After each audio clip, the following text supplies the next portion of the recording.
उनके सारे चेले चपाटे कह रहे थे अमेठी आएंगे, अमेठी आएंगे, लेकिन अमेठी से भी इतना डर गए, इतने डर गए, वहां से भागकर अब रायबरेली में खोज रहे हैं रास्ता। मैं भी आज उन्हें कहता हूं और बड़े जी भर के कहता हूं, अरे डरो मत, भागो मत।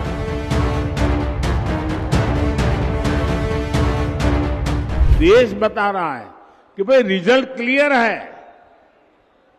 मैंने तो पहले ही कहा था कि इनकी बड़ी ने, मैंने पार्लियामेंट में कहा था, तब तो चुनाव को 2 महीने की 3 महीने की देर थी। मैंने कहा था इनकी सबसे बड़ी नेता चुनाव लड़ने की हिम्मत नहीं करेगी, वो डर के मारे भाग जाएगी। और वो भाग करके राजस्थान गई और राजस्थान से राज्यसभा में आई और हुआ भी यही। मैंने पहले ही बता दिया था कि शाहजादे वायनाड में हारने वाले हैं और हार के डर से जैसे ही वायनाड में मतदान समाप्त होगा वो दूसरी सीट खोजने लग जाएंगे। और अब दूसरी सीट पर भी उनके सारे चेले चपाटे कह रहे थे अमेठी आएंगे, अमेठी आएंगे, लेकिन अमेठी से भी इतना डर गए, इतने डर गए, वहां से भागकर अब रायबरेली में खोज रहे हैं रास्ता। ये लोग गुम गुम कर सबको कहते हैं डरो मत। मैं भी आज उन्हें कहता हूं और बड़े जी भर के कहता हूं, अरे डरो मत, भागो मत।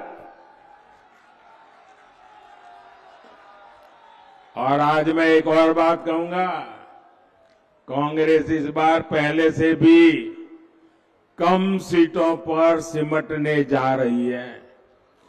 वो पहले से कम सीटें लड़ रहे हैं तो अपने आप भी कम जाना थल है। अब देश भी समझ रहा है कि ये लोग चुनाव जीतने के लिए चुनाव नहीं लड़ रहे हैं, ये सिर्फ और सिर्फ देश को बांटने के लिए चुनाव के मैदान का उपयोग कर रहे हैं।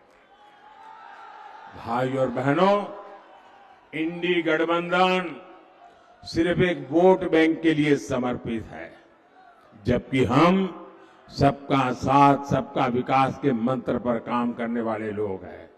मोदी ने 10 साल में बंगाल के गरीबों के लिए, दलित आदिवासी पिछड़ों के लिए 38 लाख से ज्यादा पक्के घर बनाए हैं, करीब करीब आधा करोड़।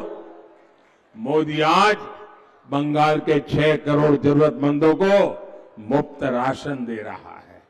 मोदी ने बंगाल के 80 लाख से ज्यादा घरों तक नल से जल पहुंचाया है। मोदी ने बंगाल के 5 करोड़ लोगों के जनधन खाते खोले।